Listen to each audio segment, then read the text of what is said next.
personal cell phones, I'd have told them they were crazy because we still had an outdoor, we didn't have indoor plumbing when I was your age. So uh, we've come a long ways.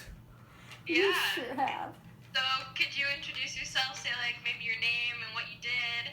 Okay, my name is Ross Bowman. I am Daphne Carter's grandpa.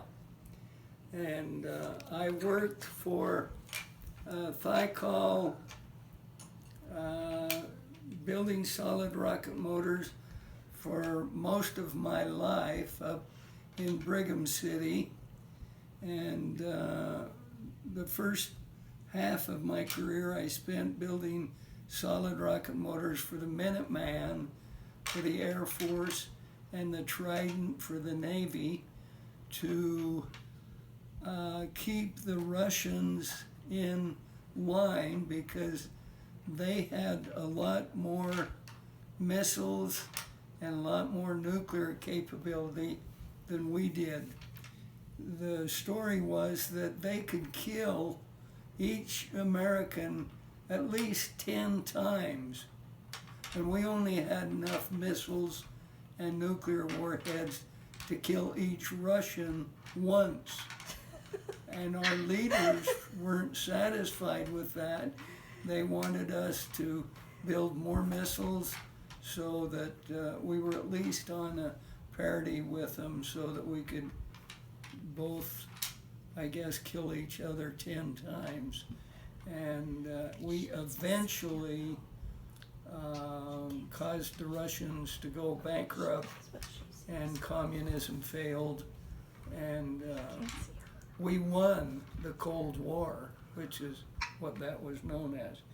And then after I worked on that, I worked on the space shuttle program for the remainder of my career, which was another about 20 years.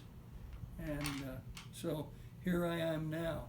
I actually was never assigned to work on the space program that sent astronauts to the moon.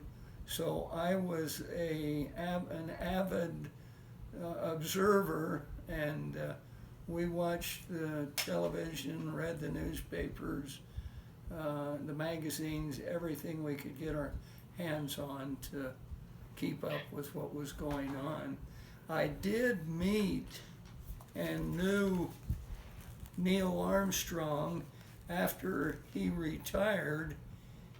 He was called to be on the board of directors for Thiokol Corporation.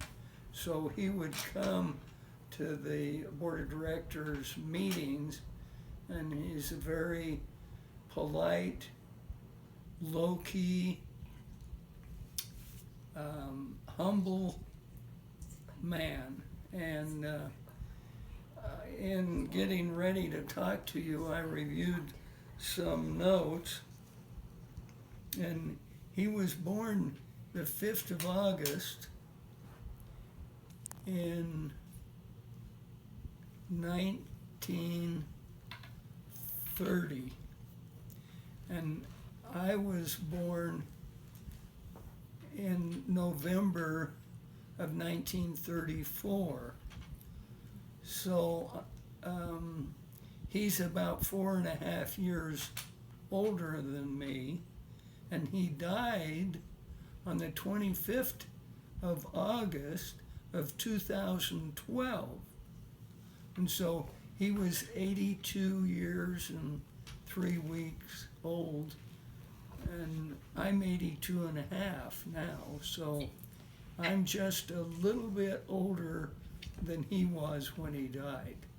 And you're still going strong. Yeah. He's really going strong. But he was a kind of person that if you were in a meeting or a group was together and Neil was there, you'd never know it, because he was very quiet, very soft-spoken, and you just almost had to pry words out of him because you'd never know that he had been the first man on the moon unless we'd seen that happen and read about it and knew it. But he was very, very smart with mathematics and the basic understanding of aerodynamics and how things work, and he was very, very unusual and good. He was a good man.